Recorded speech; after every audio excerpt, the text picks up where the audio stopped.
Les quiero decir algo.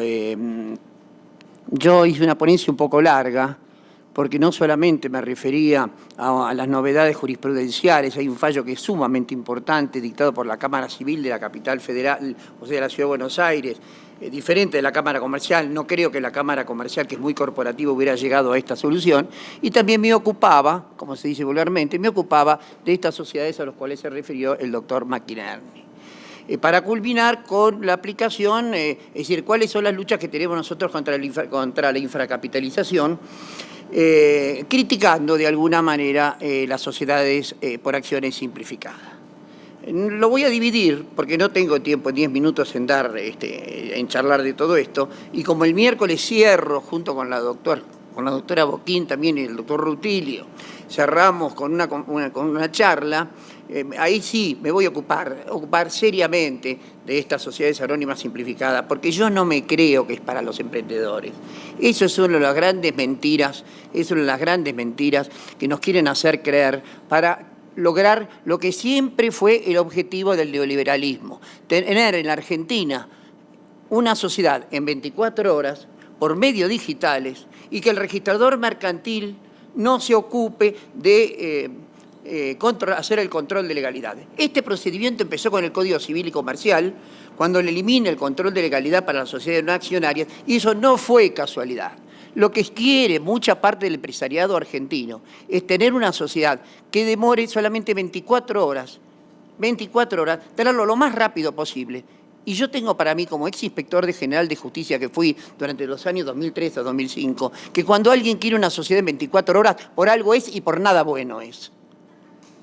Por algo es y por nada bueno es. Porque la quiero ya, porque quiero hacer algo con esto en 24 horas. Porque si no, se puede esperar perfectamente el plazo que se demora en la Argentina para constituir una sociedad, porque requiere un control de legalidad, y el control de legalidad, y a esto me voy a referir el miércoles, tiene un fundamento histórico que data de 1857. Con eso podemos nosotros, un cuerpo de inspectores, ahora un organismo especializado, controlar que la sociedad no se constituye para defraudar a la gente, sino para proteger a los terceros. Y la legislación societaria no es una legislación para reglamentar el funcionamiento de los órganos sociales, sino, y también, o mejor dicho, también para proteger a los terceros, lo cual de ninguna manera se logra con estos engendros societarios que se llaman SAS.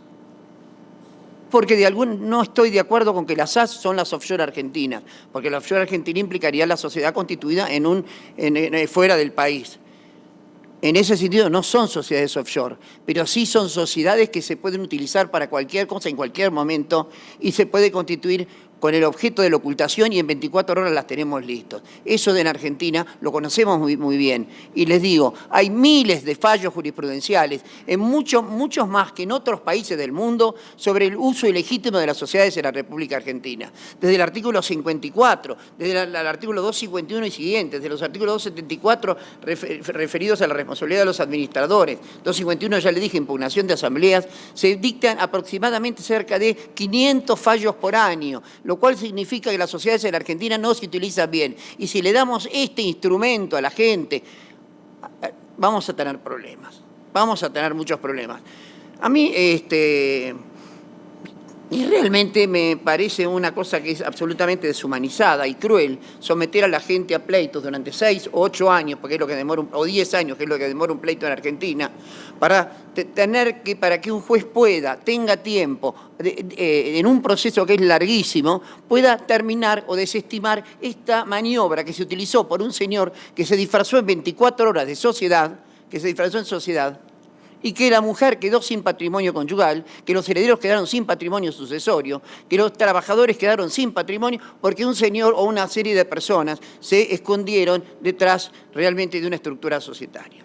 Pero eso vamos a ir el miércoles, porque le tengo algunos detallitos importantes, porque yo tengo 65 años, me dedico al derecho societario desde el año 1975, o sea, calculen ustedes, 40 años, creo, 41, 42, y realmente durante mi vida he conocido muchísimos instrumentos societarios que se fueron creando, o instituciones que se fueron pregonando o tendencias que se dijeron que en realidad no sirvieron para absolutamente nada, pero que distrajeron la opinión para, digamos, de alguna manera poder llegar a lo que hoy se está queriendo llegar a través de una legislación que no es para los emprendedores, ni muchísimo menos. Porque si fuese para los emprendedores, tendríamos, cuando llegamos a un determinado capital, tendríamos que tener aplicar la ley de sociedades o imponer la transformación en una sociedad, una anónima o SRL. Pero resulta que no. Nosotros podemos coincidir, y yo estoy seguro que no, y con esto termina esta parte de la charla, de que no puede haber en un país dos ordenamientos diferentes. Uno cuidadoso con los terceros, reglamentario, estricto, con facultades del registrador mercantil de controlar la suficiencia del capital, de ver la relación capital-objeto, de cuidar los aportes irrevocables para que no sean fraude o terceros, y otra ley que es absolutamente contrario, con un capital insuficiente, absolutamente infracapitalizado, donde nosotros podemos hacer lo que querramos. No pueden coexistir estos dos sistemas. Y uno, en beneficio de los señores emprendedores, que vaya a saber quiénes son los emprendedores, porque si vamos a hacer una sociedad para los que se dedican tienen algunas ideas en materia de computación, algunas ideas originales, en el mundo se descubrió que el 80% de estas sociedades fracasan. No es verdad que es para los emprendedores. Se coló en la legislación argentina para los emprendedores, porque era importante realmente hacer una ley de fomento de pymes, frente a una ola importadora que mató a las pymes, y entonces, en beneficio de supuestos emprendedores, surge esta ley en el mes de marzo como un panacea, y las empresas no son mejores porque se constituyan en 24 horas o tengan un capital insuficiente. Se mejora la economía del país y las empresas van a mejorar automáticamente, no a través de soluciones o parches como este. Pero vamos a la segunda parte de mi charla. Nosotros hace muchísimos años que venimos luchando contra una serie de cosas, no en el derecho societario exclusivamente, sino en todo el derecho patrimonial. Nosotros logramos quebrar con ciertos principios y dogmas que tuvieron preeminencia en la década del 50 del siglo pasado, en la limitación de la responsabilidad como criterio absoluto, por ejemplo, o ciertos principios de derecho patrimonial que recién los pudimos quebrar con la Ley de Defensa del Consumidor, el abuso del comerciante, el abuso del empresario, y hemos avanzado muchísimo en la protección de los más vulnerables. En materia societaria, concretamente hablando, la lucha viene durando cerca de 40 años. En 40 años hemos logrado muchas cosas, pero hemos terminado con ese principio básico de que el socio, bueno, es SRL o en las anónimas, responde con su aporte nada más y no tiene que poner un peso más, y si la sociedad quiebra no se le puede reclamar al socio ningún aporte suplementario, porque responde por las acciones suscriptas o integradas, o responde por las cuotas que adquirió o aportó, o suscribió.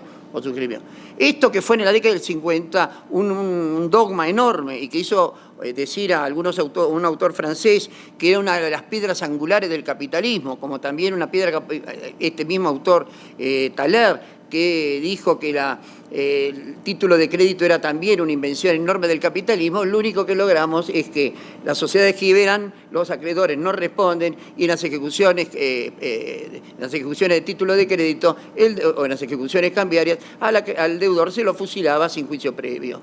Esto se está terminando con la Ley de Defensa del Consumidor y se está terminando con una lucha que viene siendo peleada, palo a palo, como se dice, con ciertas personas que sostienen que la sociedad está para que el empresario haga lo que se le cante y que los terceros son una especie de seres nefastos al que hay que perjudicarlo y nunca responder por nada. Por eso es que cada vez que la jurisprudencia laboral los sanciona con la responsabilidad ilimitada por infracapitalización, por haber desaparecido, por haberse trabajado, surge el tema de que los jueces laborales son ignorantes o constituyen una especie de mafia porque perjudican al pobre empresario. Esto es lo que hoy se discute en Argentina y yo estoy en absoluto desacuerdo.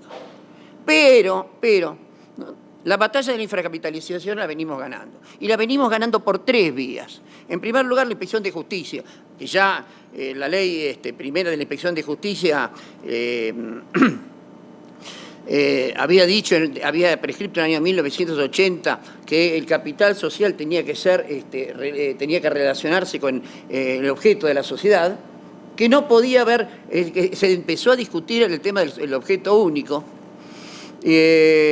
Algunos fallos que fueron muy interesantes en la década del 2000, Y hasta que llegamos, por suerte, a una jurisprudencia muy importante, Díaz y Quirini, que siempre me hace recordar el doctor Richard, pero en el año 2014, mes de mayo, Sala E de la Cámara Comercial, F de la Cámara Comercial, dicta el caso Víctor Carballude, Sociedad de Responsabilidad Limitada sobre quiebra, en donde la quiebra era absolutamente insolvente, no había un bien con que repartir, los socios se habían ido, no existían, el domicilio era falso, y ¿qué hace el juez? Ante una acción de responsabilidad, directamente condena a los socios de la SRL a pagar las deudas sociales como si fuese una sociedad colectiva, más o menos lo mismo. Se discutió mucho este fallo, los cultores de discutir la limitación de la responsabilidad y seguir aceptándola como un principio absoluto del derecho privado, íntimamente vinculado con el tema de que el capital social no servía para nada, para así evitaba que se dé importancia a la función de garantía que cumple el capital social, se indignó con el caso Víctor Carballude, pero dijo, pero se trata de una quiebra, es un tema de los concursalistas. El caso que yo le vengo a comentar a ustedes, y con esto voy empezando a terminar, el caso de Van Senden contra Angelino, es un tema que se lo voy a describir en un minuto. Era una sociedad que inicia un juicio contra una señora de apellido Van Sanden, era una señora Van Sanden que inicia un juicio contra Angelino y dos socios más, que habían constituido una sociedad de responsabilidad limitada, la demanda era contra la sociedad, la actora reconviene, gana el juicio y cuando quiere cobrar el crédito que tiene contra la sociedad demandada, la sociedad estaba fugada, creo que el domicilio era una plaza, nunca habían inscrito ningún documento más que aquellos que habían registrado en la época de su constitución, en la década del 70. Un socio había fallecido, no había empresa, no había actividad, no había balance, no había documentos, no había nada. Pero no estaba en concurso, ni tampoco estaba en quiebra. Era una sociedad in bonis, en donde nosotros solicitamos, porque yo actué como letrado de la señora demandada, Van Sanden, nosotros reclamamos que se extienda la condena a la sociedad, atento a las circunstancias que antes le mencioné, que se extienda la condena a los socios, porque los socios no habían honrado su compromiso y no habían aumentado el capital social, ni habían previsto que una sociedad infracapitalizada podía perjudicar y causar daño a los terceros. El juez civil nos dijo, y la Cámara nos dijo que no, nos dijo que no se podía hacer una ejecución porque la demanda estaba iniciada, se había trabado entre esta señora y la que había ganado, que era la demandada, y la sociedad actora, y por lo tanto había que iniciar un nuevo juicio era nuestra opinión, que había que iniciar un nuevo juicio contra los accionistas en forma individual, quitando del medio a la sociedad como si esta no existiera. Solicitamos la aplicación del artículo 54, inciso tercero de la Ley de Sociedades, que establece concretamente la inopolibilidad de la personalidad jurídica, aunque esta no era la única solución, porque una sociedad que no tiene un peso de patrimonio ya cae en la nulidad por omisión de un requisito formal, un requisito esencial, ¿no es cierto? Sí, ya termino. Un requisito esencial. Muy bien, el juicio se sustancia contra los tres accionistas, la sociedad, le repito, no estaba en quiebra, el juicio se sustancia, el juez de primera instancia y la Cámara deciden condenar a los accionistas a abonar una deuda que hoy asciende a varios millones de pesos. ¿Y qué evaluó la Cámara? Lo mismo que evaluó, que pudo evaluar en muchas sociedades en idéntica situación. Sociedad creada hace 40 años, un capital ínfimo nunca reformado, una dirección que no existía, unos accionistas que nunca se habían tomado la menor decisión de ponerle fin a esta situación, y los condena a pagar la deuda social. Un fallo realmente revolucionario que a mi juicio en Argentina, lo comentó también el doctor Richard, va a causar una enorme discusión, pero a su vez es absolutamente sano. Es absolutamente sano. ¿Qué tendrían que haber hecho los accionistas para evitar esto? Y acá el meollo de la cuestión. Y los accionistas tendrían que haber puesto a la sociedad al día. Si hubieran querido desaparecer, tendría que haber liquidado, tendría que haber cumplido con el proceso del artículo 99, de la ley de sociedades, porque la pérdida de capital implica una causal de disolución y la ley dice que cuando los administradores no ponen en marcha el proceso liquidatorio, son responsables solidaria y limitadamente, sin perjuicio de la responsabilidad de los socios que consintieron esa forma de actuación. Ahora, los socios, y esto ya saliendo del tema von Sanden y entrando en la parte doctrinaria, que es lo que a mí me importa, ¿pudieron los accionistas de alguna manera evitar esta acción? Sí, liquidando a la sociedad, cancelando la inscripción o aumentando el capital. Porque el aumento del capital es el único procedimiento que establece la ley para capitalizar a la sociedad. No hay otro procedimiento en la ley de sociedades. Es mucho más fácil capitalizarlo a través del aumento del capital que a través de préstamos bancarios. Porque los préstamos se deben, se anotan en el pasivo del balance, el balance queda absolutamente castigado, mientras que el aumento de capital, y aparte el aumento de capital es una forma que la ley da y brinda para los socios para cuidar la intangibilidad de su participación social. Se necesita plata para pagar las deudas. Fíjense ustedes que hay una evidente contradicción. No puede existir una sociedad en donde los socios limiten la responsabilidad, pero para eso la sociedad tiene que estar suficientemente capitalizada, porque no puede existir una sociedad infracapitalizada y los socios con la limitación de la responsabilidad a un monto ínfimo, porque entonces estamos frente a un supuesto ilícito que implica claro abuso de derecho en los términos del artículo 10 del Código Civil y Comercial de la Nación. Es un abuso del derecho. Los socios están obligados a aumentar el capital social y son las únicas personas que pueden hacerlo porque tienen a su disposición los balances anuales para saber si están por arriba o abajo del nivel de gastos. Una sociedad que tiene 100 pesos de capital social y gira anualmente con un nivel de gastos de $1,5 millones, es evidente que el capital social se convirtió en una farsa y los socios unos vivos. No es cierto que se aprovechan de la situación. Termino entonces manifestándoles a ustedes que la infracapitalización hay que combatirla, porque la infracapitalización es una vivada. En la infracapitalización pierden siempre lo mismo, que son las mismas personas vulnerables, las que no tienen ninguna posibilidad de que los riesgos les sean trasladados, ¿no es cierto? Y la trasladación de riesgos está previsto en el Código Civil y Comercial nuevo, y se lo digo a ustedes como novedad, aunque ya se lo anticipamos las veces anteriores que vinimos.